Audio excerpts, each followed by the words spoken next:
convidado super especial. A gente conversou por quase 3 horas antes de começar o podcast. Então, é o Fabiano, da Ateliê do Granito. E, bom, acho que você pode se apresentar melhor, fala um pouquinho da sua história, você falou um pouquinho para nós aqui. Apresenta aí, como que você começou nesse ramo de granitos, mármores e assim vai? Bom, primeiramente sou Fabiano Lima e sou da Ateliê do Granito, né, pessoal? Muita gente acho que já me conhece já aí no mercado já.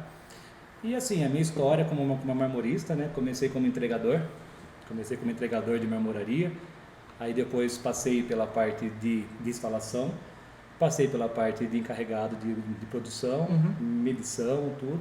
E aí, depois a gente teve a oportunidade de montar uma empresa também. Então você foi aprendendo fazendo? Aprendendo fazendo.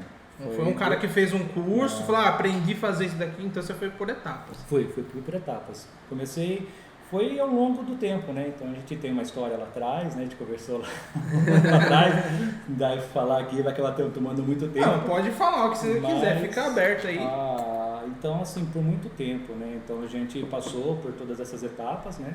Então a gente foi aprendendo. Eu fui aprendendo o que não se deve fazer numa empresa, né? A gente foi trabalhando, entendendo como é que funciona o ramo. Por pegar no batente, né?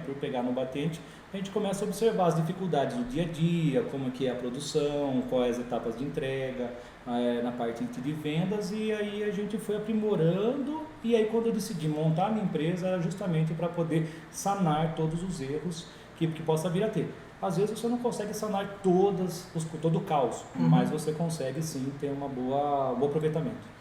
Que legal. E bom, antes na conversa prévia, você comentou com a gente que você trabalhou de graça para aprender. E na verdade, pensando agora, você não trabalhou de graça. Você teve o recebimento como pagamento, conhecimento. Né? Sim. Então até o lado bom quanto o lado ruim também. Você foi aprendendo o que o pessoal faz de artimanhas, macetes. E eu acho que você pode contar um pouquinho. O que você vê um pouquinho por aí, não precisa citar nomes. O que você vê de certo e errado e o que você gosta de pregar para sua empresa. E aprendeu isso em loco, né? Exatamente. Não pode faltar o merchan, né? Trocadilho. Então, o que a gente vê muito assim, que no mercado, né, hoje, começa assim. Primeiro que quando você vai fazer uma compra na marmoraria, a venda nada mais é que você falar a verdade. Então você vai falar a verdade, você vai trazer todas as peculiaridades que existem num projeto e mostrar para o cliente. O que as pessoas hoje, muitas empresas fazem, né? No momento, eles pensam na venda, no dinheiro. No Ateliê do Granito... Eu vendo aqui, não importa o resto. Tô pegando o seu dinheiro, beleza, tal. No Ateliê do Granito, a filosofia nossa nada mais é do que o seu dinheiro é a última coisa que a gente vai pensar na empresa. Primeiro tem que ser a sua satisfação. Então, primeira coisa, estou satisfeito, a gente vai tentar entender primeiro tudo que acontece na sua obra. São 2 horas de conversa. A necessidade do cliente, o prazo do cliente. Tudo, porque é o seguinte, quando você vai ter a questão de... Quando você consegue entender tudo que o cliente está precisando, aí a gente acerta. Aonde que as empresas pecam hoje? As empresas pecam em dar prazos, acaba entrando na necessidade do cliente, só que... Para vender. Para poder vender. Porque o que acontece? Ainda mais agora, vai chegando no final de ano, começa a superfaturar o preço, começa a jogar o preço lá em cima, porque a demanda aumenta. Sim. E aí eu não acho justo isso, então você tem que manter o seu preço, independente de demanda ou não. Acontece de você falar para o cliente, olha, nessas condições eu não consigo trabalhar. Sim, que nem, por exemplo, é que nem eu falo assim, no momento em que você apertou a mão do cliente, simbolicamente por um contrato, um acordo, o cliente ele expõe, olha, eu preciso para tal data, preciso para semana que vem. A marmoraria já sabe se vai entregar ou não. E aí o que acontece? Existe vou falar o afago. Aí você vai lá e fala, olha, não tem como, eu não posso te entregar. E o cliente fica até perguntando, não, mas é que eu tenho um pedreiro que precisa lá, porque o pedreiro depois que ele vai sair, ele não consegue mais voltar, e aquela história sempre do pedreiro, que o pedreiro nunca vai voltar na obra, nunca mais, que sabe que acontece isso também. E aí o que acontece? Aí ele quer forçar a marmoraria, no caso, a mentir. Entendi. Porque daí ele fica forçando. Mas você entrega sexta-feira? Não, é só semana que vem. Mas sexta-feira. Não, mas só semana que vem. Sexta-feira. Aí até o momento que daí pessoas se aproveitam dessa situação. Tá bom, nós vamos tentar. Aí quando existe essa palavra do tentar parece uma promessa. Ou se der certo, a gente entrega. a gente fala, a gente não, né? As empresas falam, se der, o cliente já mentaliza, vai dar. E aí, vou colocar acabou. na minha agenda aqui. Então, é aí que acontece. E aí quando o seu deadline é sexta. Acabou. É essa a data final. Uhum. Aí acontece. Aí nesse momento, onde que o cliente ele se frustra. Porque foi dada uma data, Uhum. e ele quis numa outra data, contando que tudo vai dar certo. Então, existem várias intempéries que isso não aconteça.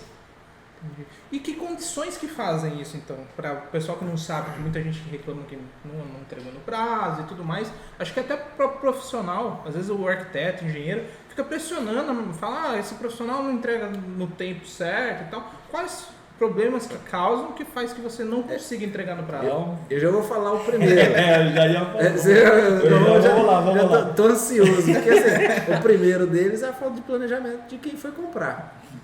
Matou. Aí começa. Começa aí. aí. Começa. Aí os processos internos... Porque assim, começa porque, por justamente o granito ele ser um produto que eu brinco com os meus clientes, da seguinte maneira. Ele é um produto que dura no mínimo para sempre. Então, se ele é um produto que dura no mínimo para sempre, se é um cliente convencional, vamos falar assim, residencial, comprou uma vez, quando ele vai comprar de novo? Ele vai comprar quando enjoou, que isso daqui 10 anos, vai reformar, vai construir e tal. Então ele não entende, tudo que a gente explica no ato da venda, na Ateliê do Granito, nós explicamos tudo desde o início, no meu contrato diz tudo certinho, detalhado quais são as intempéries, que seria o quê? Primeiro, diz que o projeto, se ele for fracionado, porque é o seguinte, você está com uma obra toda, então você está com uma obra banheiro, toda, sala, cozinha, você está com uma obra toda, é peitoril, soleira, lavatório, espaço gourmet, e você está com uma obra toda.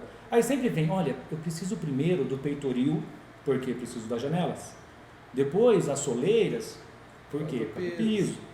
Aí coloca primeiro a soleira e depois o piso, ou o piso e depois a soleira? Ué, qual que é? Não tem. Cada profissional trabalha de uma maneira. E depois vem na situação. Então eles querem isso primeiro, só que daí eles entram dentro de uma fila. Só que daí existe um planejamento que tem outros clientes também junto. E aí nesse momento em que entra primeiro o peitoril e soleira, o cliente ele já põe na cabeça dele que agora já pode entrar os lavatórios e bancadas. E nesse momento que isso acontece, tem outros clientes também. Então tem que ter um planejamento também na produção. A maioria das marmorarias hoje não sabe qual é a capacidade produtiva que ela tem. Então, pega o serviço para fechar, lota ali de pedido, acabou, aí e depois não tem nem fila. Primeiro arruma o problema e depois vê como é que sana. Então, assim, se você perguntar hoje qual é a capacidade produtiva de uma marmoraria, poucos vão responder. Se o cliente chega na marmoraria, a primeira coisa que ele tem que saber é qual a capacidade produtiva que aquela empresa tem. Porque não adianta. Ele vai pegar os problemas que a maioria das empresas tem, né, marmoraria, porque ele não entende. Porque marmoraria, tecnicamente, ele é 3 em 1. Tá.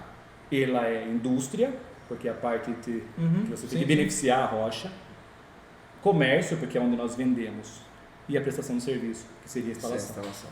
Então, qualquer um dos processos que dá algum problema, o resto... Então tem, porque você tem indústria, então você tem hora máquina, hora funcionário, que nem para você fazer um peitoril a um tempo, para você fazer um lavatório de cuba esculpida, só a cuba esculpida é um dia para o profissional fazer. E aí as marmorarias não colocam isso, colocando num geral as marmorarias, tá? Até me perdoem as marmorarias, mas 80% das marmorarias fazem isso. Por elas não conhecerem a capacidade produtiva que elas têm, então ela não consegue administrar para fazer um jogo de escada. Então, se você pergunta para uma marmoraria, você faz peitoril? Faço. E soleira? Faço tudo. E lavatório? 50. E escada? Nossa, escada eu faço as mais bonitas, diversas. Você faz tudo, só que qual que é o tempo de cada processo? É isso que ninguém mede. Então, se todas as marmorarias que estão no mercado se preocupassem em olhar para a sua própria produção e começar a medir em metragem quadrada tudo que ela produz, facilitaria muito. E aí acontece como o Rafa falou aí. As pessoas acham que o granito é papum, vai lá, é só lixar. É só uma soleirinha, vai dar uma passadinha ali, viu? Só passar o... Se eu falar a sequência correta para poder fazer um acabamentinho reto, então você imagina, para fazer um acabamentinho reto, básico. Primeiro, então você cortou na serra, cortou, fez o corte. Se for fazer o procedimento, se você vê que ela está um pouquinho fora, tá? Então sem passar rebolo 120, 136, 120, 180. Isso para trabalhar seco. Nossa. Aí depois você vai trabalhar com a lixa 36, 120, 180, que é a lixa de desbaste. E depois você vai passar a lixa 220, 320, 400, 600, 800, 1200, cera carnaúba, tirou com a palha de aço, cera Bellinzone, que é a que nós usamos, que é a cera italiana. Aí você tirou, olha, tá pronto um lado, vira a peça. Nossa. E aí? É um trabalho totalmente artesanal por milímetros. E aí você tem a questão disso daí. Aí, hoje, nós temos a poliborda, que daí a poliborda é a densa. Você coloca, 7 lixinhas, foi embora. Então, existe a possibilidade. Só que muitas marmorarias, é isso que, por esses dados, que, vamos colocar aqui, por culpa do nosso setor mesmo, que não tem nada que apoie o nosso setor. Não tem nada que esclareça.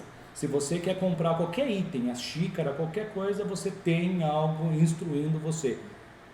Para a marmoraria não tem. E o cliente também não se preocupa em ver, como nós estamos conversando sobre você vai comprar uma geladeira. Ele quer o resultado final. Resultado final. Viu? Vai lá, coloque lá, não me importa como. Só que materiais têm sua porosidade, tem a aplicação correta. Então, ou seja, sabão caseiro. Então, isso daí pode corroer o material. Então, tudo isso, quando a gente coloca para o cliente, o que é, o que não é, aí ele vai ter a pedra dele, que dura no mínimo para sempre, por muito mais tempo, linda. E aí falta no mercado profissionalismo por parte das marmorarias. Eu tenho muita amizade com muitas marmorarias aqui de Sorocaba, e aonde que a gente acaba orientando. Fala, olha, quando você fizer a venda, orienta, porque só há briga em marmoraria quando o cliente não é orientado. Se você pegar todos os clientes de marmoraria, ele não vai brigar porque o prazo dele não foi cumprido.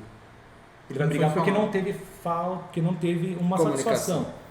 Então, no ato da venda, é explicar, é falar, olha, no momento em que há uma chuva, há uma umidade. Então, nesse momento que a pedra retém umidade, a massa plástica demora um pouco mais para poder secar, para fazer a cura dela completa. Tem uma média, assim, conforme a umidade? Quanto tempo demora mais? Não, porque é muito relativo. É muito relativo. Tem vezes que você passa, até porque tem coisa que, por exemplo, no tempo normal, seca num dia. Seca em poucos minutos. E tem dia que demora dias. Não chega dias, mas chega tipo um dia às vezes. Dependendo da porosidade. Mas depende muito, sabe? Assim, depende muito de como o lote da massa, porque não existe uma marca. Existem marcas, né? Não vamos citar nomes, mas existem marcas que já estão no mercado, só que é tudo caseira, tudo produção caseira. Então o cara vai lá, ele faz ali na casa dele e aí tá ali a massa. Então se o cara errou na dosagem que o profissional dele colocou um pouquinho a mais ali, tá, aquilo ali retarda. Já peguei lote já de massa plástica que, não secou. Demorou muito tempo. E aí você coloca o catalisador. Aí, tudo bem. Daí quem está assistindo ainda está pensando, Fabiano, tem o acelerador. É 2 gotinhas e pedra tudo. Tá, mas aquilo ali nunca vai parar de agir. Se for pesquisar a fundo sobre o acelerador, ele não para de agir. É igual concreto, sempre aumentando a resistência. E aí chega um momento que ele vai se romper. Então, o que visa mais? O prazo para o cliente e fazer. Por isso que às vezes chega um produto mal acabado. Eu brinco sempre. Não sei, pode variar. Tem gente que nasce em 6 meses, tem gente que nasce, também não é filho de burro, também com 12 mesmo. Mas dentro disso daí, você tem o tempo da pedra também. O que acontece sempre é deixar a pedra por último. Então deixa, porque no dia a dia da obra a gente entende que é muita correria. Então é o pedreiro fazendo relação. Viu, compra isso, compra aquilo. Daí o cara fala, vai lá no home center e vai. Daí o marido já vira pra mulher, vamos lá uma vez só porque eu não quero voltar de novo. Então já pega tudo que tem e vai lá e só... Então, no final, quem fala, tem a pedra. Nossa, tem a pedra. E agora? Não, o cara faz rapidão lá. Aí que bate na trave. Só que as empresas têm que começar a saber dizer não. E lembrando, né, que nós estamos em todas as redes de áudio e vídeo, todas as redes de streaming, Spotify, Deezer, YouTube, Twitch agora, né, recente no Twitch, Facebook. Instagram também é recente, vai. Instagram também agora é recente, somente áudio no Instagram, né, fica salvo lá no IGTV. Então, só entrar lá e nos acompanhe. E lembra do Pix? Tem um Pix, né? Faça o Faz Pix. um Pix aí. Agora tá Aqui fácil, em cima hein? tem um QR Code aqui. Então, se quiser de uma forma nos apoiar aqui, né, entrar em contato com a gente, se for uma empresa ou pessoa física, tem os meios aqui, deve ser o QR Code sempre trocando aqui, tem o da empresa, né, do Inloco, você vai direcionar para o site, tem diretamente do Pix. Sim, é isso aí. E acho que eu não falei ainda aqui, mas vale ressaltar, né, que quem fazer uma doação acima de R$100 ganha um curso em EAD, né, de Revit. Então isso é aí. do básico até a prefeitura. Acho que eu não tinha falado isso aqui. É isso aí. Show, hein? E lembra que a gente está falando aqui, né? O BIM é o futuro. Não é só isso. Quem faz a doação tem o nome mencionado aqui depois. Ó, legal. Certo? Essa eu não sabia.